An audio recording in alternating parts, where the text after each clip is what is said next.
Partai PAN itu mendukung pilkada tidak langsung. Nah, sebagai kader Partai PAN, kira-kira menurut kakak nih, apa alasan utama dan paling prinsipil di balik dukungan ini? Pilihan DPR ini benar-benar mencerminkan kehendak rakyat atau bukan kepentingan elit partai? Ya, begini. Dan partai politik ini saya yakin beliau akan menjaga reputasi politiknya di mata rakyat. Okay. Kalau dia memilih calon abal-abal untuk didorong dipilih di DPR, hanya karena misalnya masyarakat tahu karena dia punya uang banyak, itu kan akan merusakkan citra partai di mata masyarakat. Dan jangan lupa itu akan terjadi distrust, ketidakpercayaan rakyat kepada partai itu. Dan saya yakin partai hari ini dia tidak mau, dia tidak akan abal-abal. Dia akan mencari, karena bagaimanapun tanggung jawab pertaruhan terberat partai adalah menjaga reputasi dia di hadapan publik, di hadapan rakyat. Kesangsian tentang sesuatu itu boleh. Keraguan-raguan tentang sesuatu itu kan positif. Ya. Mencurigai itu juga boleh.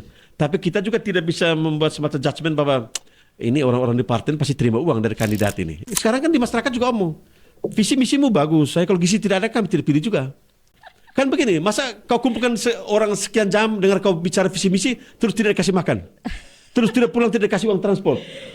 Tapi kalau masyarakat bisa balik nih kakak, dia bisa balik ini kakak. Kalau misalkan saya di posisinya masyarakat, itu resikonya Anda mau maju jadi kepala daerah. Nah, berarti juga resiko kalau besok lusa dia jadi pemimpin, dia tidak berpikir mensejahterakan Anda, atau dia hanya berpikir kembalikan utang kampanye. Nah, kunci di situ dia kunci. Iya.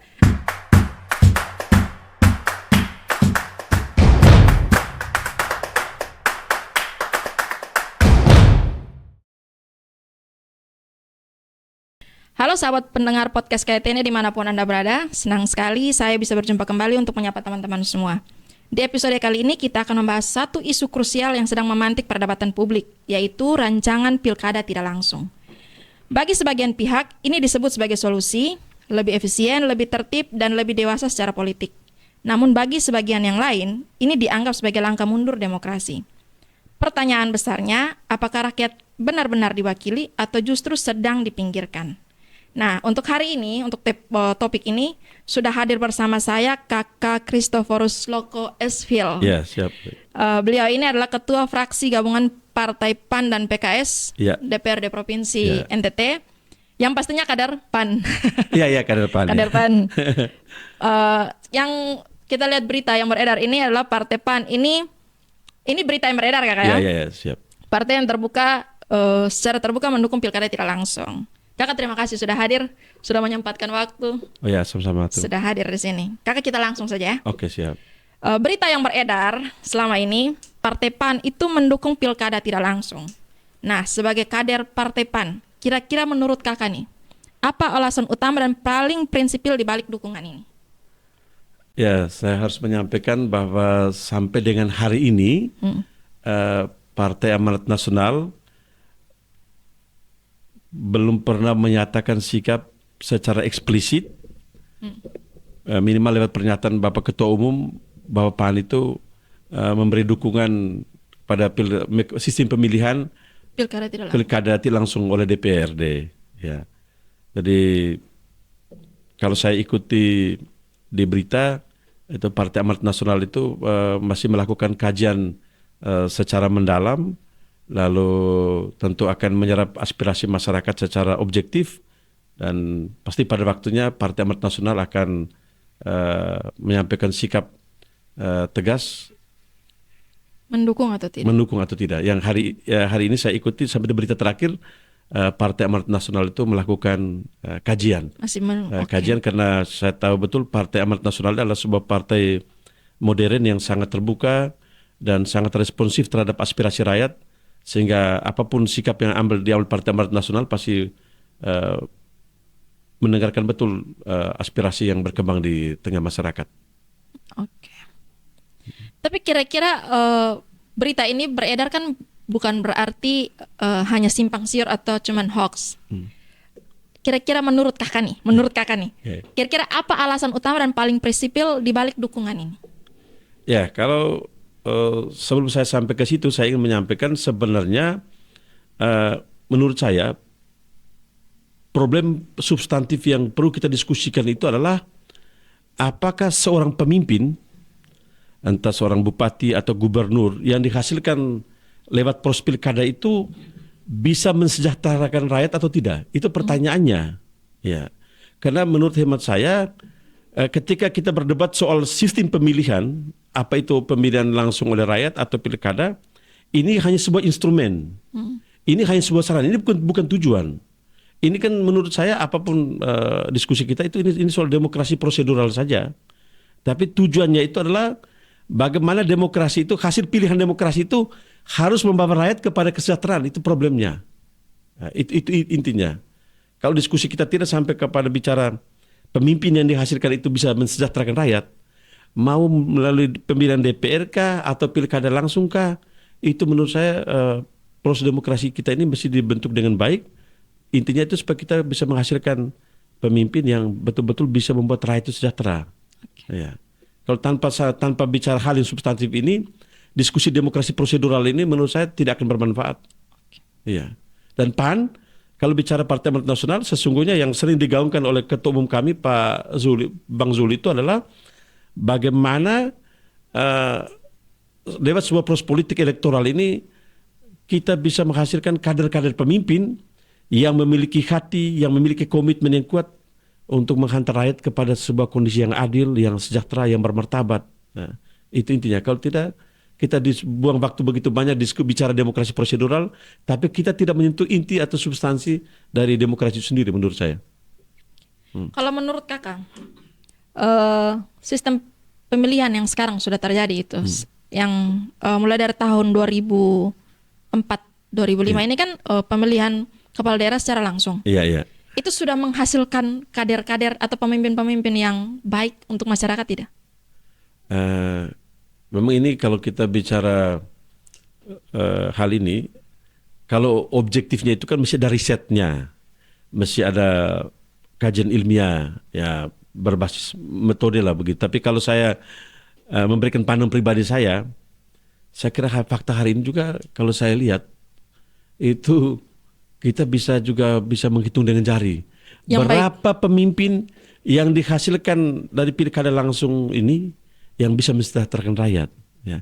Dan hari ini juga kita menyaksikan sendiri, ini fakta, bahwa banyak pemimpin yang dihasil pilkada langsung itu juga begitu terpilih 1-2 tahun terjerat masalah hukum.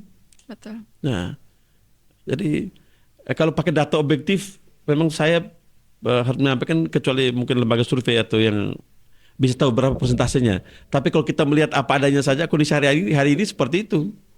Bahwa tidak sedikit. Oh ya, tidak sedikit. Belum lagi cerita hasil pilkada langsung itu, rakyat belum menikmati kesejahteraan, terjadi keributan bupati, wakil bupati. Lalu kemudian banyak hal yang membuat setelah rakyat menaruh harapan begitu besar, mereka menerima mandat, mereka bisa berpikir bagaimana mencurahkan energi, waktunya untuk mensejahterakan rakyat. Tapi kita juga menyaksikan sendiri bagaimana waktu yang itu diberikan rakyat untuk bekerja itu kemudian dihabiskan untuk banyak hal yang tidak berkualitas. Tapi kalau menurut kakak, ini kan kita tidak bisa omong pendapat kakak ini adalah sikap partai. Iya. Tapi kalau kakak sendiri nih sebagai politisi, kakak lebih mendukung mana? Pilkada langsung atau pilkada tidak langsung? Saya tetap pertama dari segi saya harus bicara pertama dari segi konstitusi. Oke. Jadi dari segi dari Undang-Undang Dasar 45 itu hasil amandemen kedua di pasal 18 itu kan di ayat 4 disebutkan bahwa pemilihan bupati kepala daerah itu dilakukan secara demokratis. Okay. Jadi dia tidak baik pemilihan oleh DPR maupun pemilihan oleh rakyat secara langsung itu semuanya demokratis dan itu sah secara konstitusional. Iya. Nah, kalau saya memang kurang suka berdebat pada soal hal prosedural.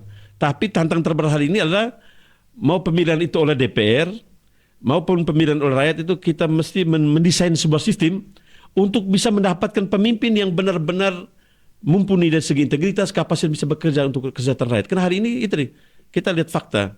Kita melihat bahwa di masa lalu itu pemilihan oleh DPR di masa Orde Baru dianggap pemimpinnya itu tidak bertanggung jawab kepada rakyat, dan banyak bertanggung jawab kepada DPR. Oke. Hari ini pemilihan langsung, ternyata fakta juga pemimpin itu menurut saya tidak bertanggung jawab kepada rakyat memberi mandat kepada dia karena terbukti dari kinerjanya. Yeah. Kalau kinerjanya buruk berarti dia tidak bertanggung jawab kepada mandat yang rakyat berikan kepada dia. Artinya sama saja. Ya kalau sampai hari ini mohon maaf saya memang dalam diskusi dari banyak pihak saya tidak terlalu tertarik bicara demokrasi prosedural ini. Menurut saya untuk di Indonesia ini ya, kalau ini benar-benar pribadi saya ya, soal sistem pemilihan ini bisa diberlakukan secara asimetris. Ya, Seperti apa itu, Kak? asimetris itu kan maksud begini, untuk kondisi masyarakat yang secara umum itu sudah melek politik, sudah cerdas, mereka bisa menentukan pilihan pada saat pilkada itu, misalnya tidak melihat besarnya sumbangan yang mereka terima, uang yang mereka dapatkan. Ya, kita tahu juga pada saat pilkada itu kan Iya. orang Serangan bisa fajar. ya mendapatkan dukungan suara itu kan lewat banyak cara. Iya. Sumbang seng ke sekolah, sumbang semen ke situ ke sini macam-macam. Itu kan cara vote buying juga, membeli suara. Ya, ada yang memang kasih langsung dalam bentuk nilai rupiah sekian, tapi ada juga dalam bentuk bantuan sumbangan macam-macam itu. Lalu orang masa ini dermawan, orang baik, maka kita pilih pemimpin yang dermawan, orang baik ini punya uang banyak gitu. Nah, kalau masih pada tingkat seperti ini, ya menurut saya kita pilih mungkin untuk waktu tertentu diberikan kesempatan mereka pemilihan lewat DPR. Tapi kalau masyarakat yang sudah melek politik, kesadaran politik sudah bagus, ya diserahkan bisa pemilihan langsung begitu. Itu saya pikir saya. Jadi bisa dilakukan secara asimetris. Ya. Lalu dalam konteks keanekaragaman masyarakat Indonesia ini kan tidak bisa diberlakukan sama. Contoh hari ini Jogja. Ini analisa pribadi saya. Jogja itu kan raja, sultan yang jadi pemimpin. Itu tidak lewat sebuah pemilihan langsung. Tapi menariknya, meskipun ya ada unsur dia kan karena faktor keturunan lalu pengakuan negara ini kepada keistimewaan Jogja, itu sultan itu dia ya raja lah. Tapi kepemimpinannya sampai hari ini, menurut saya itu sangat stabil, menciptakan pemerintahan bagus.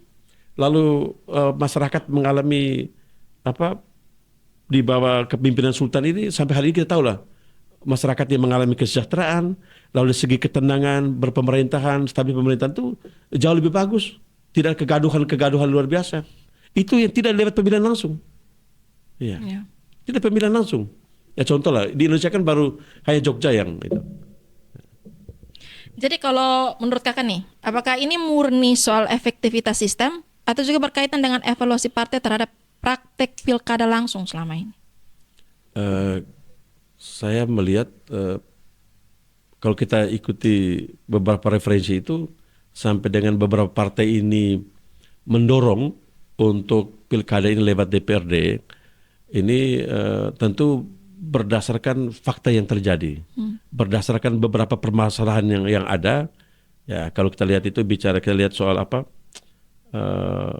mahalnya biaya penyelenggaraan pilkada, kemudian juga biaya yang begitu besar yang dikeluarkan oleh para kandidat ketika ikut berkompetisi pada saat pilkada, lalu banyak isu atau fakta yang juga hasil riset itu praktek-praktek politik uang pada saat pilkada. Lalu ada hal lain juga adalah faktor pembelahan sosial di masyarakat.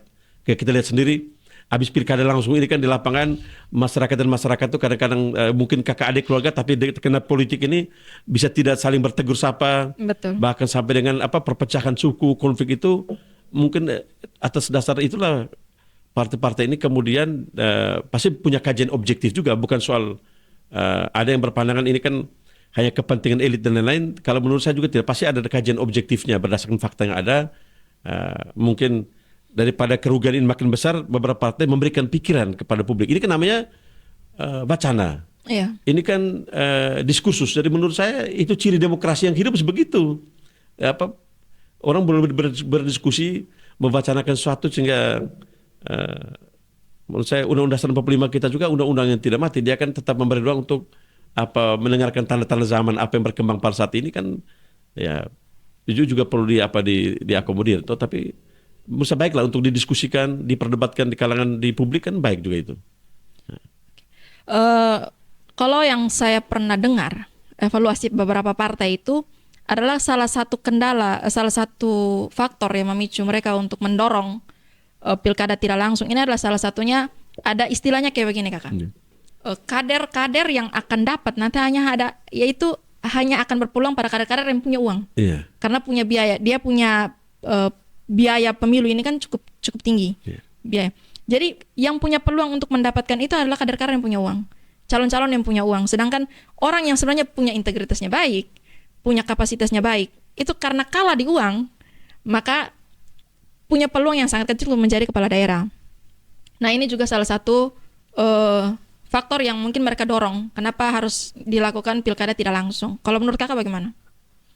Ya, kalau terkait dengan pertanyaan ini saya harus bicara dari pengalaman. Ya. Karena saya pernah mengikuti kontestasi pilkada. Oh iya, betul. Tahun 2020 di Kabupaten Ngada. Betul, iya. Iya.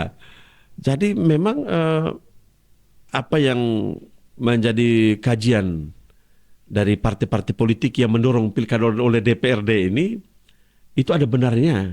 Ya. Jadi kalau pilkada langsung itu, memang saya waktu maju ya, saya waktu maju pilkada di Ngada itu, saya menggagas sebuah strategi politik itu pilkada biaya murah. Itu yang saya gaungkan waktu kampanye. Jadi mengapa saya menggagas pilkada biaya murah itu, saya meyakinkan publik pada waktu kampanye, sebenarnya saya tidak punya uang, kemampuan finansial saya terbatas. Jadi dengan alasan kalau saya bisa memenangkan kompetisi pilkada ini, saya tidak ada waktu, kalau saya terpilih, saya tidak ada waktu untuk berpikir bagaimana membayar utang pilkada. Atau mengembalikan uang-uang atau biaya yang saya kurangkan waktu pilkada. Sehingga dan itu saya akan mencurahkan banyak waktu, energi dan tenaga saya untuk berpikir bagaimana rakyat yang ada ini sejahtera. Ya.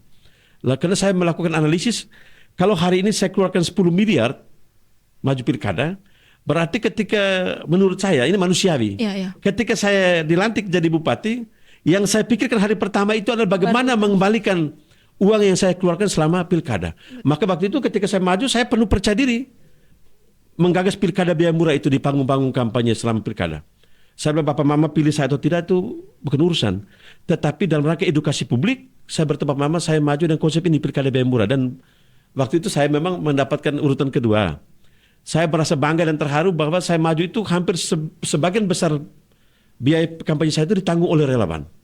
Jadi masyarakat yang menyiapkan makan minum, masyarakat yang menyiapkan ada yang menyumbang babi, ada yang menyumbang kambing dari lapangan itu betul-betul mereka yang dorong saya untuk maju jadi pemimpin.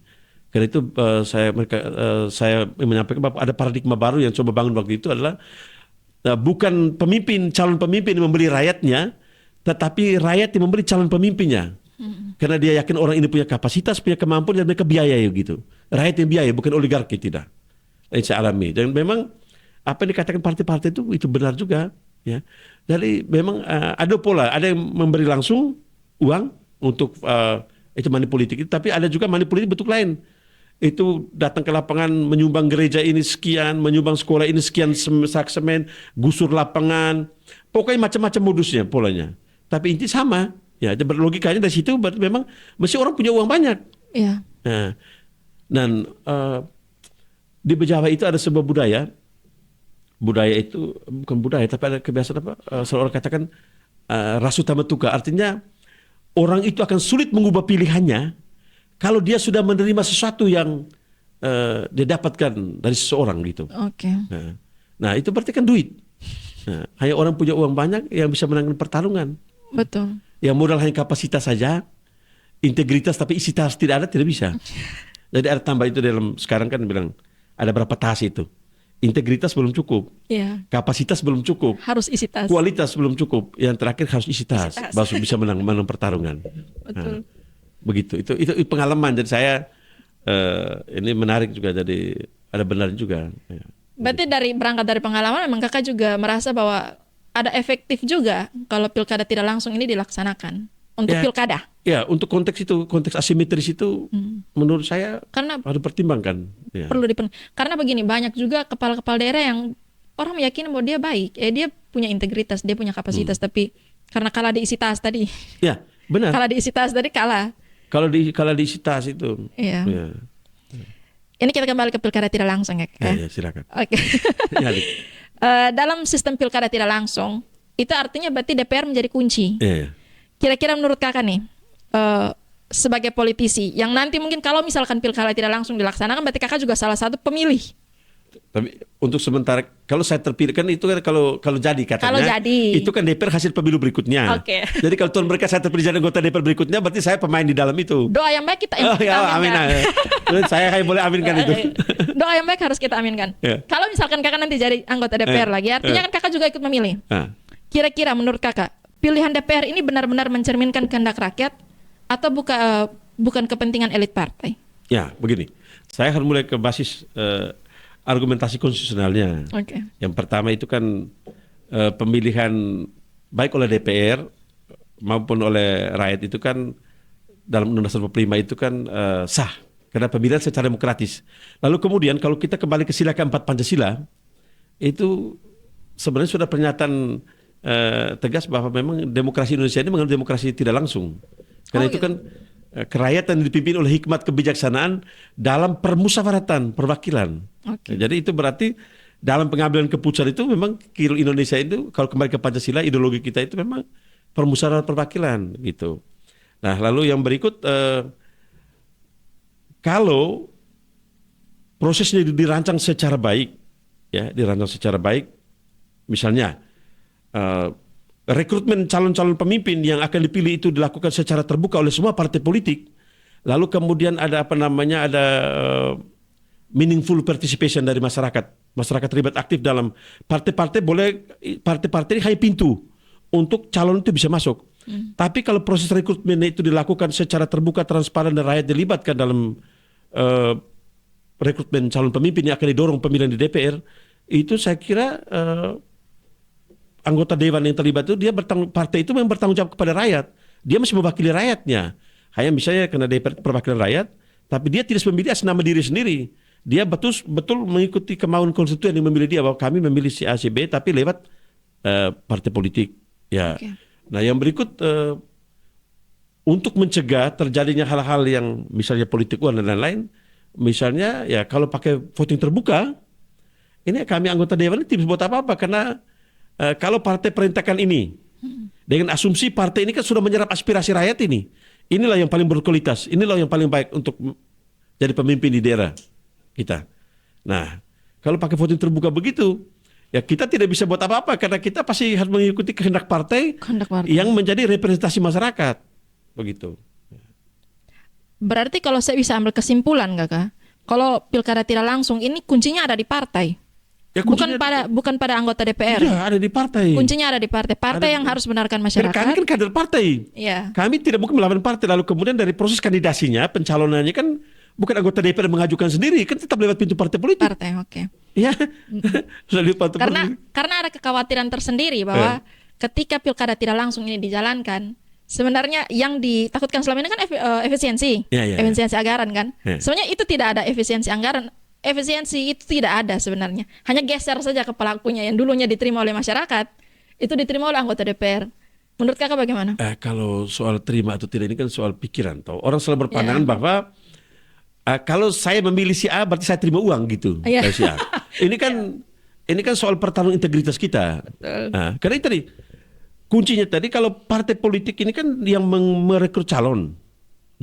Dan partai politik ini saya yakin beliau akan menjaga reputasi politiknya di mata rakyat. Kalau dia memilih calon abal-abal untuk didorong dipilih di DPR, hanya karena misalnya masyarakat tahu karena dia punya uang banyak, itu kan akan merusakkan citra partai di mata masyarakat. Dan jangan lupa itu akan terjadi distrust, ketidakpercayaan rakyat kepada partai itu. Dan saya yakin partai hari ini dia tidak mau, dia tidak akan abal-abal.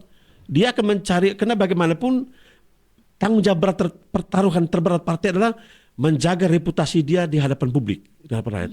Dan dia akan mencari orang yang terbaik untuk didorong untuk jadi pemimpin. Karena itu juga akan berdampak pada reputasi dia pada pemilihan berikutnya, ada dampak elektoralnya. Begitu. Dan kalau tadi ini kalau kader partainya melawan perintah partai kan tidak mungkin, pasti dia bisa di-recall. Ya memang orang selalu berpikir, ini kalau pemilihan oleh DPR ini kan DPR jaya ini. Itu kan selalu diasumsikan bahwa orang memilih pasti terima uang. Orang memilih pasti sudah Kisroko dapat 200 juta, 500 juta, berarti Kisroko pasti kaya. Belum tentu. Kalau partai sudah menegaskan ini, saya diperintahkan sebagai kader PAN mesti pilih si A. Kan saya tidak bisa lakukan komunikasi dengan orang yang dapat uang, tidak bisa. Apalagi voting terbuka. Apalagi cuma sedikit orang ini. Kalau ada iya, tidak ada suara bisa. yang lari, kita bisa tahu ini Tidak- siapa yang tidak lari bisa. ini. Ini kan menurut saya, kalau memang suatu waktu saya tahu ini para pengambil kebijakan di Jakarta konsep seperti apa. Tapi kalau tidak seperti itu, yang penting didesain sistemnya dengan baik supaya yang ditakutkan rakyat itu bahwa terjadi pergeseran. Oke, kalau pilkada langsung itu masyarakat yang terima uangnya, Oke. yang terima bantuan seng semen dan lain-lain itu. Nah, kalau pilkada tidak langsung berarti rakyat DPR yang terima uangnya. Ya, yang ini bisa dicegah. Ya, misalnya voting terbuka. Oke. Kalau partai perintahkan ya dukung si A, masa saya pilih si B? Itu kan saya bunuh masa depan. Iya. Ya. Saya tidak dikasih uang pun saya pasti pilih. Tapi karena saya percaya partai saya akan mendorong kader yang berkualitas bagus, berintegritas bagus. Apa jaminannya? Jaminannya itu partai akan jaga nama di hadapan masyarakat. Ya. Artinya kalau kita tarik alurnya, kalau misalkan pilkada tidak langsung ini dijalankan, Ya. memang aktornya adalah anggota DPR, Iya. tapi anggota DPR bertanggung jawab terhadap partai. Iya, dia pasti. Partai harus bertanggung jawab terhadap masyarakat. Masyarakat, Jadi iya. kuncinya tetap ada di masyarakat Ada saja. di rakyat. Ya. Oke. Saya sekali lagi saya katakan, yakinlah partai-partai ini tidak akan bunuh masa depannya. Oke. Dia akan berusaha untuk mencari kader yang terbaik, berintegritas, kapasitas baik. Ya, karena itu taruhannya. Kalau semua orang tahu, oh partai A ini mendorong si A ini hanya karena punya uang banyak. Berarti reputasi di masyarakat, Anda juga karena yang kemarin partai kritik kan soal ini. Bilang orang yang punya integritas baik, kapasitas baik, tidak bisa dorong si pemimpin. Nah kalau sampai terulang seperti itu kan partai sedang mempertaruhkan masa depannya. Iya. Nah ini saya mengulang tadi. Banyak yang kritik bahwa menyebut politik uang itu tidak hilang, melainkan berpindah tangan dari rakyat ke ruang elit. Bisa saja mungkin bukan ke anggota DPR tapi ke partai. Ya. Bisa saja kan kakak. Ya. Kira-kira ini pertanyaan lanjutnya. Kira-kira jaminannya pilkada tidak langsung lebih tidak rawan dan transaksi. Apa jaminannya kakak? Untuk pilkada tidak langsung tidak lebih rawan transaksi politik. Karena ini main elit semua di atas, masyarakat tidak tahu lagi kan ini. Ya kalau untuk di partai ini kan kita ini sulit mendapatkan pembuktiannya. Tapi yang selalu orang takut itu bahwa DPR yang main uang, terima uang dari calon gitu.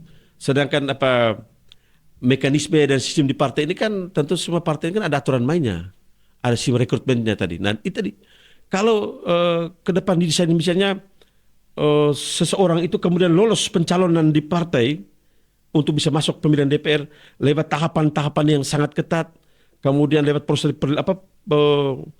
keterlibatan publik dalam proses ini, rakyat dilibatkan dalam proses rekrutmen, tentu pasti ada sistem dan mekanisme yang dirancang oleh undang-undang. Makanya saya berharap di dalam undang-undang nanti itu kalau terjadi, didesain sistemnya, ya supaya rakyat terlibat aktif untuk memberi masukan atau bagaimana dia bisa terlibat untuk memberi masukan lewat partai-partai ini untuk mendapatkan calon yang berkualitas begitu. Ya kita juga jangan juga mohon maaf ya. Kesangsian tentang sesuatu itu boleh. Keraguan-raguan tentang sesuatu itu kan positif. Ya. Mencurigai itu juga boleh.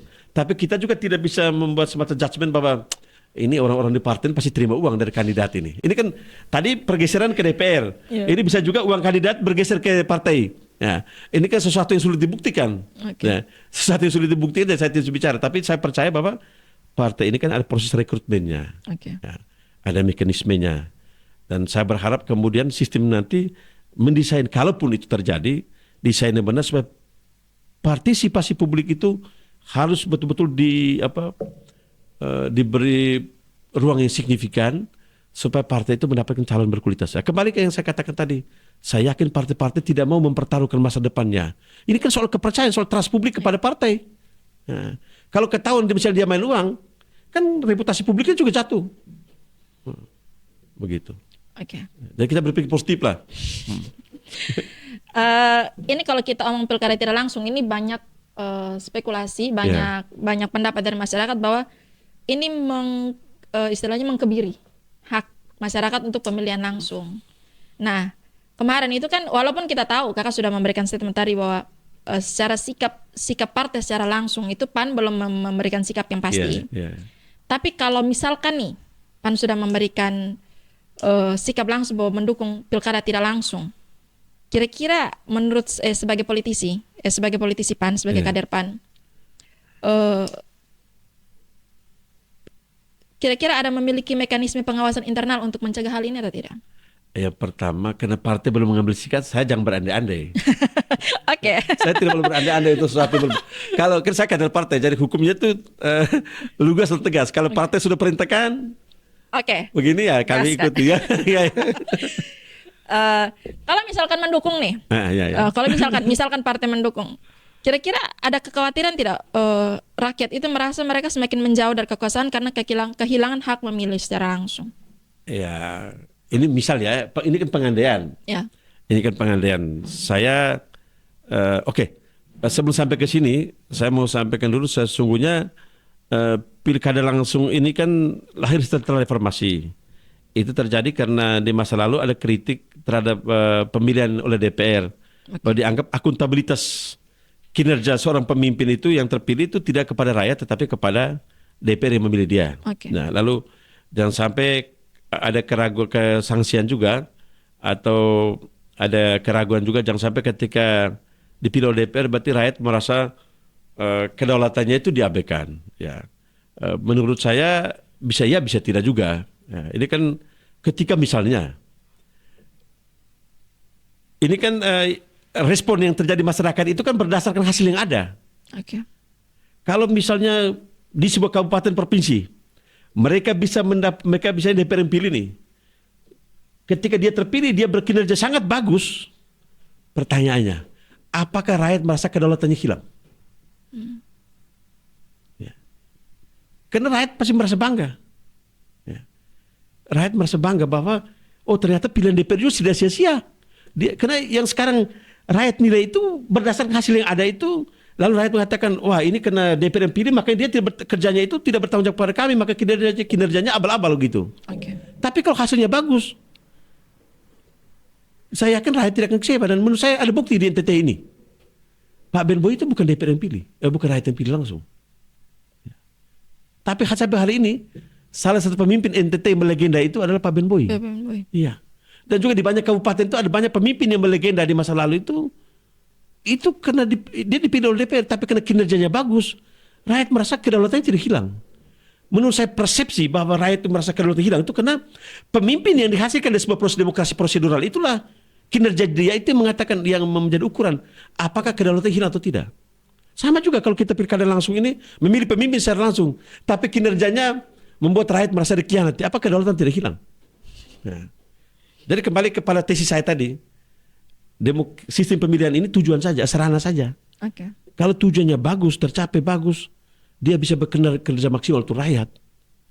Saya yakin rakyat juga tidak akan mencerca atau menghujat proses yang sudah terjadi.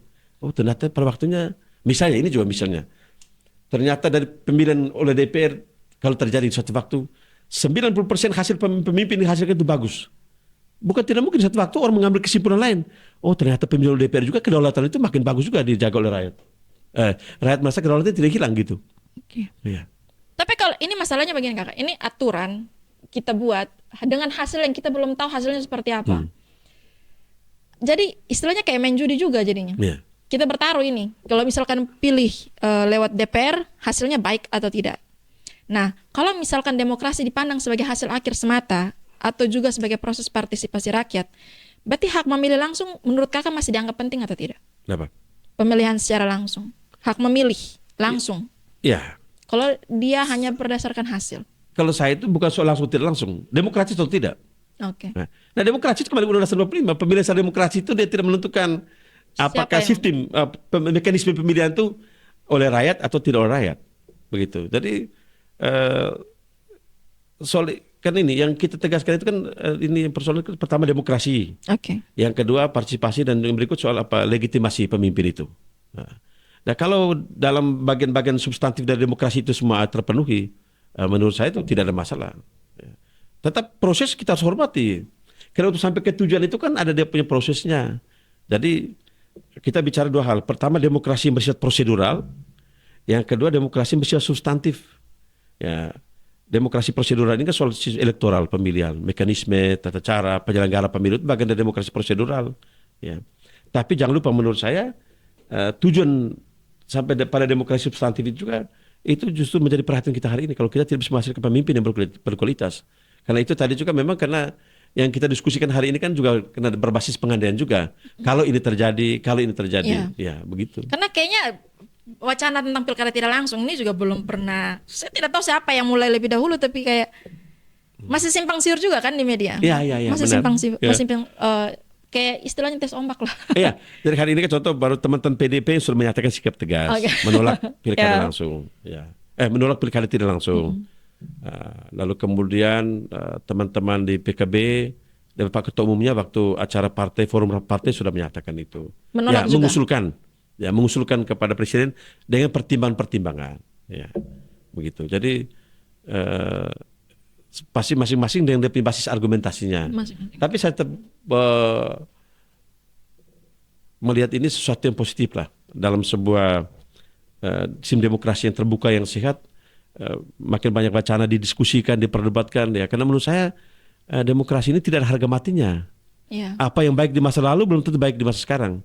Apa yang baik di masa sekarang belum tentu baik di masa depan begitu. Nah, kalaupun ada upaya untuk mendiskusikan, memperdebatkan sesuatu sebagai wacana, itu menurut saya baguslah untuk bisa memperkaya diskusi kita. Siapa tahu karena kita yakin semua diskusi ini kan kita ingin mendapatkan hasil yang terbaik untuk masyarakat ya. Memang kemudian dianggap ini pikiran para elit. Ya memang kalau pengurus partai kan dia elit partai begitu. Iya. Ya. Tapi kan bukan bisa juga. Ini kan pengurus partai ini kan dia kan mengagregasi apa yang berkembang di tengah masyarakat. Macam tadi tentang keluar masyarakat tentang politik uang. Ya. Kita kadang-kadang waktu pemilihan itu kita mendapatkan pemimpin yang punya popularitas bagus, elektabilitas bagus. Tapi ketika jadi pemimpin ternyata kompetensi terbatas. Kapasitas terbatas, ini kan juga refleksi. Jadi partai-partai saya yakin dia tidak selalu bicara berdasarkan refleksi atas pengalaman yang berkembang di tengah masyarakat hari ini. Begitu. Sehingga sebagai sebuah wacana diskursus baguslah untuk kita diskusikan. Nah, kira-kira menurut kakak nih, dukungan terhadap pilkada tidak langsung juga berkaitan dengan kepentingan partai kan sebenarnya. Seperti kontrol kader atau stabilitas koalisi politik. Kira-kira sejauh mana kepentingan rakyat menjadi pertimbangan utama? Untuk hal ini menurut saya kepentingan partai ya itu tidak bisa kita membuat pengertian jarak yang terlalu jauh antara kepentingan partai dan kepentingan rakyat. Oke. Ya, karena partai itu institusi demokrasi yang didirikan untuk mengagregasi kepentingan masyarakat. Ya, jadi kita tidak bisa melihat ada distansi yang terlalu jauh antara kepentingan partai dan kepentingan rakyat. Ini kan kalau wacana ini kita perdebatkan seakan-akan jadi kepentingan rakyat pada posisi yang lain, kepentingan partai ada di porsi yang lain secara diametral itu berhadapan-hadapan. Menurut saya tidak. Ya, karena contoh saya kader partai di DPR. Selama saya jadi anggota DPR itu saya diperintahkan oleh partai memperjuangkan kepentingan rakyat. Contoh ya di daerah ini jalan tidak ada. Di daerah ini jembatan tidak ada, sekolah rusak. Nah, partai waktu rapat partai perintahkan saya, kamu harus perjuangkan ini di DPR untuk menangkan ini untuk sebagai kebijakan karena rakyat lagi butuhkan, karena rakyat menyampaikan aspirasinya lewat partai. Ya. Sehingga menurut saya tidak bisa kita buat semacam ada pemisahan yang diametral antara kepentingan partai dan kepentingan rakyat. Itu juga tidak tahu. Saya selama DPR ini setiap rapat partai itu partai yang perintahkan ingat perjuangkan ini rakyat butuh, perjuangkan ini rakyat butuh. Beasiswa anak sekolah, nasib orang miskin. Nah pertanyaannya, kira-kira di mana ada hubungan ada pemisahan antara kepentingan rakyat dan kepentingan partai? Ya. Karena begini, banyak masyarakat yang skeptis terhadap partai politik. Ya. Itu kita tidak bisa pungkiri itu karena entah mungkin karena ada faktor satu atau dua hal, masyarakat itu skeptis dengan partai. Merasa bahwa partai ini kayaknya kumpulan orang-orang yang urusan perut mereka masing-masing di dalam. Sedangkan urusan masyarakat itu sepertinya jauh sekali dari kepentingan partai. Nah, harusnya kira-kira menurut kakak, kami sebagai rakyat ini, kami sebagai rakyat ini harusnya seperti apa menyikapi partai politik? Begini, ya kalau kita hari ini misalnya membangun pendapat, ya opini lah bahwa ada sekian masyarakat itu merasa alergi dengan partai politik. Tapi herannya pada setiap pemilu itu rakyat itu menjatuhkan pilihan kepada kader-kader partai yang duduk di DPR. Jadi masyarakat mengakui bahwa terlepas dari kekurangan di sana sini, tetap partai politik ini adalah institusi demokrasi yang memang harus ada di sebuah negara demokrasi untuk mengartikulasikan, mengagregasi dan mengartikulasikan kepentingan rakyat lewat kader-kadernya. Nah, kalaupun ada ada kesangsian, ada keraguan-raguan, bahkan ada yang sudah skeptis dengan partai politik, menurut saya hari ini tanggung jawabnya itu ada kembali di masyarakat. Saya sering katakan di mana-mana, pemimpin, anggota DPR, bupati, wakil bupati, gubernur, presiden itu, dia tidak jatuh dari langit. Dia itu dilahirkan oleh rakyat, dari rahim rakyat. Nah, menurut saya, supaya kinerja partai politik lewat kader-kadernya ini bagus, rakyat ini memang harus juga mengedukasi diri untuk menjadi rakyat yang kritis, rakyat yang cerdas, yang melek politik, supaya dia bisa menjatuhkan pilihan kepada kader-kader yang bagus, yang berkualitas. Oke. Iya. Itu saya sepakat ya. Iya, itu. Saya sering katakan, pemimpin itu tidak jatuh dari langit. DPR itu tidak jatuh dari langit. Dia dilahirkan dari rahim rakyat. Jadi kadang-kadang ada yang bilang, oh ini DPR tidak. Nah sekarang jangan marah DPR-nya, marah rakyat yang memilih dia. Dan rakyat mesti mengontrol kinerjanya. Ya. Fungsi kontrol tetap harus ada di rakyat. Fungsi kontrol. Makanya kita minta rakyat hari ini harus jadi rakyat yang berkelas. Berkelas itu maksudnya begini, jangan menjadikan pertimbangan-pertimbangan yang remeh-temeh sebagai dasar memilih pemimpin. Itu salah. Kalau memilih pemimpin hanya pertimbangan karena terima sumbangan, karena terima bantuan, memilih pemimpin karena basis primordial, karena kakak saya, adik saya, keluarga saya, meskipun tidak punya kapasitas, itu menurut saya rakyat dari pemilih yang tidak berkelas. Nah, Siap. kalau mau kulis ke depan demokrasi bagus, rakyat harus jadi pemilih yang berkelas. Itu mesti berubah cara berpikirnya. Tapi kalau tetap dengan pertimbangan-pertimbangan tadi, itu ada yang pertimbangan yang saya anggap remeh-temeh macam tadi, ya memang demokrasi kita tidak akan berkualitas, kita tidak akan mendapatkan pemimpin yang berkelas. Betul. Berkelas bukan kenapa? Bukan ke dia elitis, bukan. Pemimpin yang berkelas karena komitmen kepada rakyat yang luar biasa. Dia punya totalitas kerja untuk rakyat yang luar biasa. Dia punya pengorbanan untuk rakyat yang luar biasa, itu baru benar. Tapi kalau hanya mempertimbangkan itu tadi, dan yang pertimbangan dia keluarkan dana dan lain-lain, membantu pola kan sekarang kan rata-rata kan pemimpin kita polanya patron klien waktu maju calon pemimpin itu. Pemimpin itu patron kan dia punya uang banyak, lalu rakyat itu adalah orang yang sering jadi kliennya, selalu minta bantuan ini bantuan itu. Nah, begitu. Akhirnya memang kualitas demokrasi kita begitu. Nah, Iya, iya. jadi rakyat harus jadi pemilih yang berkelas. Pemilih berkelas itu yang merubah, mau tidak tahan godaan. Itu. Betul. Nah, ini kita sampai di tanggung jawab moral nih kakak. Kalau misalkan nih publik tetap menolak pilkada tidak langsung, kira-kira menurut kakak partai baiknya mendengarkan atau mengoreksi posisi politiknya kakak? Kira-kira tanggung jawab moral partai politik jika sistem ini diterapkan itu seperti apa? Ya, saya harus kembali ke argumentasi dasar saya. Partai ini kan representasi rakyat. Jadi kalau publik menolak, tentu saya yakin partai-partai pasti akan mendengarkan sikap masyarakat. Saya bilang tadi macam Partai Amanat Nasional sampai hari ini tetap mengambil sikap itu melakukan kajian. Artinya wacana pemilihan oleh DPR itu kan juga bagian dari wacana yang juga berkembang di publik. Lalu yang tetap mempertahankan pilkada langsung di wacana publik. Jadi partai ini kan mesti melakukan kajian dari berbagai perspektif, sudut pandang. Kalau ternyata sampai pada akhirnya partai-partai ini rakyat misalnya secara umum menolak sistem pemilihan oleh DPR, saya yakin pada waktu itu partai-partai itu akan mengubah sikap politik. Dia akan mengedepankan kepentingan mengedepankan aspirasi publik atau aspirasi rakyatnya. Begitu. Ini pertanyaan refleksi saya kakak. Ya, Terakhir nih. Baik. Kira-kira menurut kakak nih, pilkada tidak langsung lebih mendekatkan rakyat kepada kekuasaan atau justru menjauhkan mereka? Argumentasi ini juga saya bisa mengatakan itu bisa ya bisa tidak. Ya, jadi ini ujiannya itu ini kan bicara prosedur ya, bicara prosedur. Nah, kemudian jangan lupa ukurannya itu kalau hasilnya itu didapatkan bagus, dapat pemimpin yang bagus, saya yakin orang merasa tidak jarak antara Rakyat dan kekuasaan. Rakyat dan kekuasaan itu tidak jarak. Ini pengandaian juga. Ya, seperti yang saya katakan kalau misalnya DPR ini pengandaian bisa mendapatkan pemimpin yang dia bekerja total untuk rakyat. Ya, mungkin pertama orang berpandang bahwa ini kan DPR yang pilih pasti jauh dan kinerjanya jauh dari rakyat.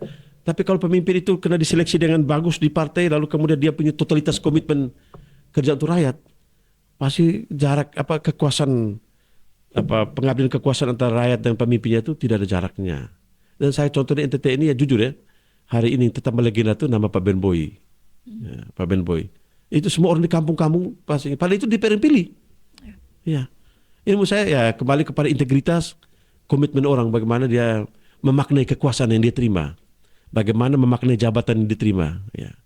Karena itu tadi kita lihat hari ini juga fakta yang banyak yang dihasilkan di pilkada langsung juga itu. Saya tidak perlu bicara banyak, juga sama. Nah, juga sama hasilnya. Nah, Karena begitu. kalau saya mau ngomong jahatnya nih kakak.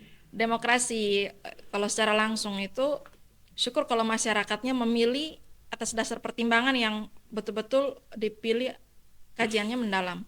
Tapi ya tadi ya seperti kakak omong tadi itu bahwa kalau seandainya satu suara, ini kan kita suara sama-sama dihitung satu nih. Orang yang memilih karena yakin bahwa orang ini punya integritas, punya kapasitas, itu suaranya bernilai satu.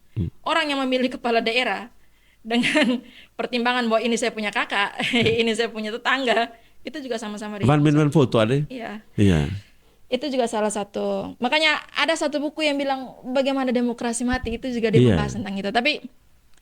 Tapi pada dasarnya bahwa mungkin masyarakat merasa bahwa hak suara mereka itu adalah hak integritasnya mereka.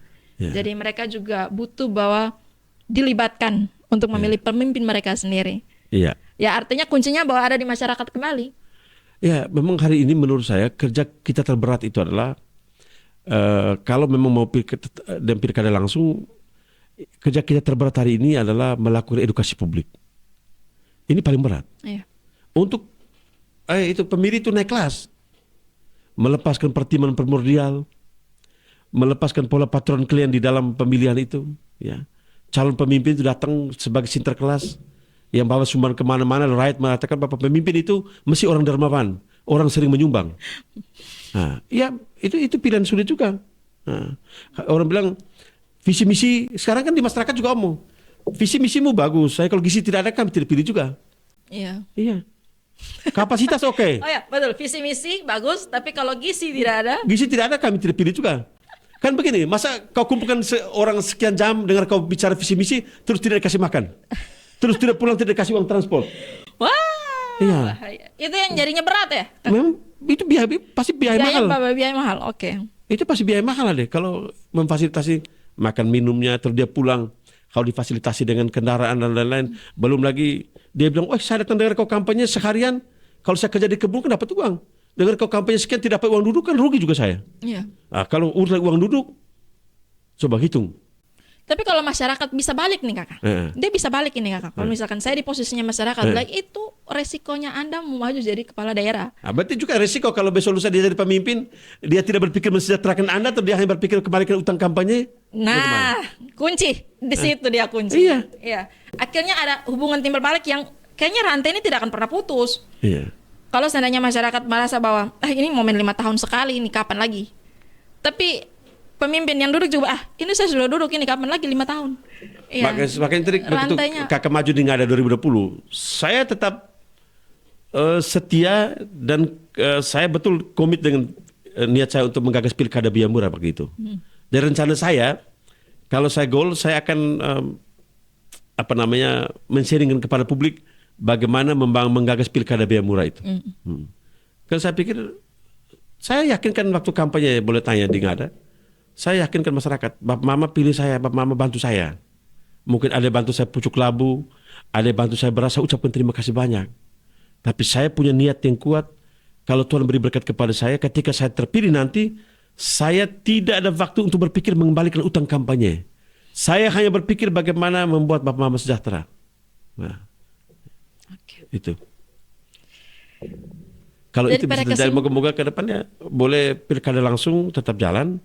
Ada yang desain sistem bagus lagi, lalu kemudian memang berat juga ini sistem pengawasan harus ketat dan lain-lain. Lalu saya pribadi memang sudah pernah menggagas pilkada langsung biaya murah. Ya, itu pengalaman saya. Saya tidak teori tapi ini yang coba saya mulai. Memang saya kalah tapi saya juga bersyukur bahwa saya sudah pernah kalah tapi dapat posisi yang lebih bagus sekarang kata. Ya ini kan rahmat Tuhan. Ya. Ada dapatnya di provinsi. Ya. Mungkin ya panggilannya ada di provinsi bukan di kabupaten. Ya, amin. Jadi kesimpulan akhirnya kira-kira saya tanya nih closing statement nih kakak. Kakak mendukung pilkada langsung atau pilkada tidak langsung? Ya, saya kader partai politik, jadi saya pasti mendengar arahan partai politik saya dengan sejumlah argumentasi dan pertimbangan yang matang, dan saya percaya Partai PAN sebagai partai modern, partai terbuka pasti membuat kajian yang sangat cermat dan matang untuk kemudian bisa menghadirkan sesuatu yang baik untuk masyarakatnya. Begitu. Berarti sebenarnya kalau kita mau tarik kembali sepanjang kita diskusi ini kesimpulan, bukan kesimpulan sih, kita harus berpatokan bahwa sebenarnya ini masih wacana sebenarnya. Belum ada sikap-sikap partai yang secara tegas menolak atau mendukung. Kecuali sudah ada SK. Iya. Atau ada keputusan resmi dari secara partai. teknisnya belum ada sikap. Belum ada. Berarti kita sebagai masyarakat juga harus jeli-jeli menyaring informasi. Ini kan namanya wacana publik. Wacana publik. Jadi wacana publik kan setiap orang boleh berpendapat, boleh memberikan pikirannya. Tapi saya sendiri merasa ini bukti bahwa demokrasi kita tuh hidup. Orang bilang ahli bilang ini the living demokrasi itu begini, demokrasi yang hidup. Jadi begitu satu isu dilempar semua langsung berkembang, didiskusikan kan untuk bahwa kita ingin mencari yang terbaik lah untuk masyarakat.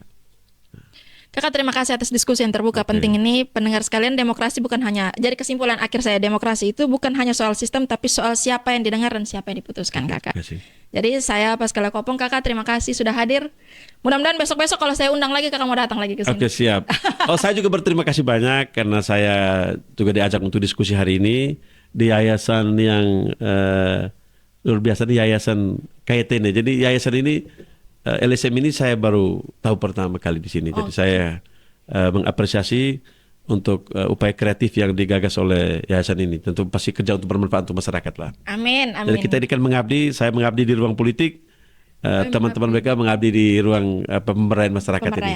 Ya. Terima kasih banyak. Kami ada kenang-kenangan. Kami tiap kali kalau bintang tamu yang datang ke sini kami selalu kasih kenang-kenangan. Oh ya, terima kasih. Aduh, luar biasa. Ini kenang-kenangan dari kami. Mudah-mudahan siapa tahu bisa nongkrong di ruang fraksi. Oke, siap. Bisa nongkrong di ruang terima kasih fraksi. Banyak. Terima kasih banyak. Aduh dia, terima kasih. Sip. Oke. Sekian dan terima kasih. Saya Pascala Kopong pamit. Oke, terima kasih. Sudah selesai sudah Kakak.